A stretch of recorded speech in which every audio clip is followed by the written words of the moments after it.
ماں باپ کی جتنی ضرورت ہمیں بچپن میں ہوتی ہے اتنی ہی ضرورت ان کو بڑھاپے میں ہماری ہوتی ہے۔ ماں باپ کے ساتھ تمہارا سلوک ایسی کہانی ہے جو لکھتے تو تم ہو لیکن تمہاری اولاد تمہیں پڑھ کر سناتی ہے۔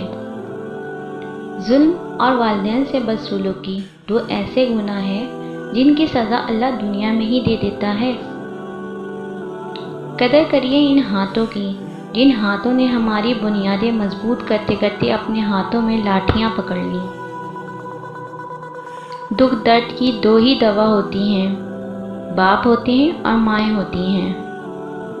مفت میں صرف ماں باپ کا پیار ملتا ہے، اس کے بعد دنیا میں ہر رشتے کے لیے کچھ نہ کچھ چکانا پڑتا ہے۔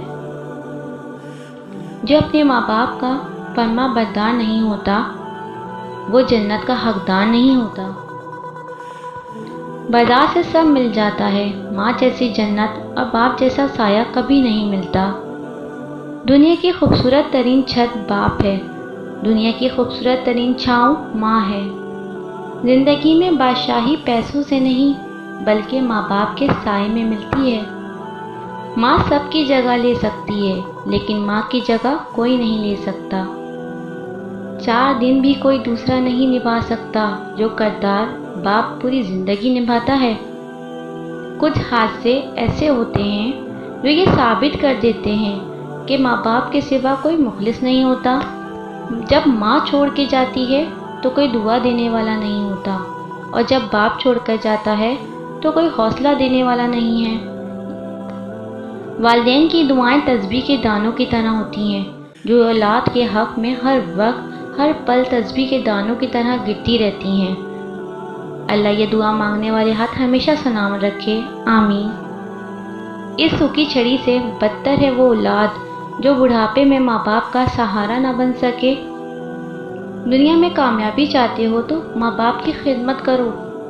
کبھی وقت ملے تو اپنے والدین کے چہروں کی طرف دیکھنا، آپ کو پتہ چلے گا کہ آپ کا مستقبل بناتے بناتے وہ خود کتنا ٹوٹ چکے ہیں۔ والدین کبھی غلط نہیں ہوتے، اگر ان سے غلط فیصلے بھی ہو جائیں تو ان کی نیت صاف ہوتی ہے اور انہی کی دعاؤں سے تقدیریں بدل جاتی ہیں۔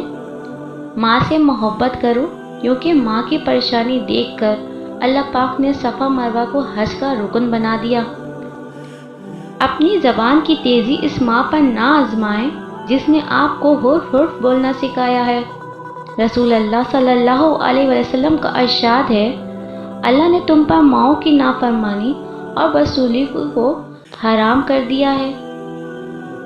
دنیا کے ہر شخص سے مقابلہ کرو مگر جب مقابلہ استاد یا والدین سے ہو تو پیچھے ہٹ جاؤ کیونکہ ہار تمہارا مقدر ہوگی، یہی قانون فطرت ہے۔ جب انسان اپنے ماں باپ کے لیے دعا کرنا چھوڑ دیتا ہے تو اس کا رزق روک دیا جاتا ہے۔ دنیا کے کسی کونے میں بھی چلے جائیں، ماں باپ جیسے نخرے کوئی نہیں اٹھاتا۔ نبی اکرم صلی اللہ علیہ وسلم نے ارشاد فرمایا، والد جنت میں داخلے کا درمیانی سب سے عمدہ اور آسان دروازہ ہے۔ اب تم اس دروازے کو نافرمانی اور برے سلوک سے ضائع کر لو یا اطاعت و فرمانبرداری سے اس کو محفوظ کر لو۔ ایک اور جگہ رسول اللہ صلی اللہ علیہ وسلم نے فرمایا کہ ہر گناہ میں سے جتنا چاہے اور جب چاہے اللہ تعالیٰ معاف کر دیتا ہے، لیکن ماں باپ کی نافرمانی کے گناہ کا مواخذہ دنیا ہی سے شروع ہو جاتا ہے۔ دنیا کی سب سے قیمتی خوشی وہ ہوتی ہے جب تمہارے ماں باپ تمہاری وجہ سے مسکرا رہے ہوتے ہیں۔ رلانا ہر کسی کو آتا ہے، ہنسانا بھی ہر کسی کو آتا ہے، رلا کے جو منا لے وہ باپ ہے اور جو رلا کے خود بھی رو پڑے وہ ماں ہے۔ دنیا میں کامیابی چاہتے ہو تو اپنے ماں باپ کی خدمت کرو کیونکہ ماں باپ دنیا میں سب سے بڑی نعمت ہیں۔ ماں نہ ہو تو دل کو دلاسا دینے والا کوئی نہیں ہوتا اور اگر باپ نہ ہو تو زندگی کی دوڑ میں اچھا مشورہ دینے والا کوئی نہیں ہوتا۔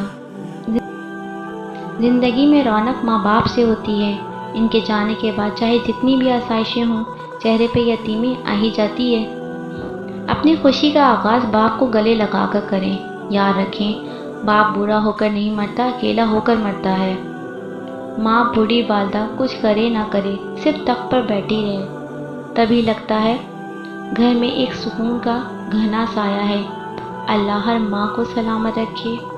ماں کے بنا پورا گھر بکھر جاتا ہے، پر باپ کے بنا پوری دنیا ہی بکھر جاتی ہے۔ ملنے کو تو ہزاروں لوگ مل جاتے ہیں، مگر ہزار غلطیاں معاف کرنے والے ماں باپ دوبارہ نہیں ملتے۔ ماں کی خدمت سے جنت تو مل جاتی ہے، مگر جنت کا دروازہ اس وقت کھلتا ہے جب باپ کی عزت کی جائے۔ وفا کرنی ہے تو ماں باپ سے کرو، دنیا آپ کو تبھی پیار کرے گی جب آپ کے پاس دنیا والوں کے لیے کچھ ہوگا۔ اللہ تعالیٰ ہم سب کے ماں باپ کو سلامت رکھے، آمین ثم آمین۔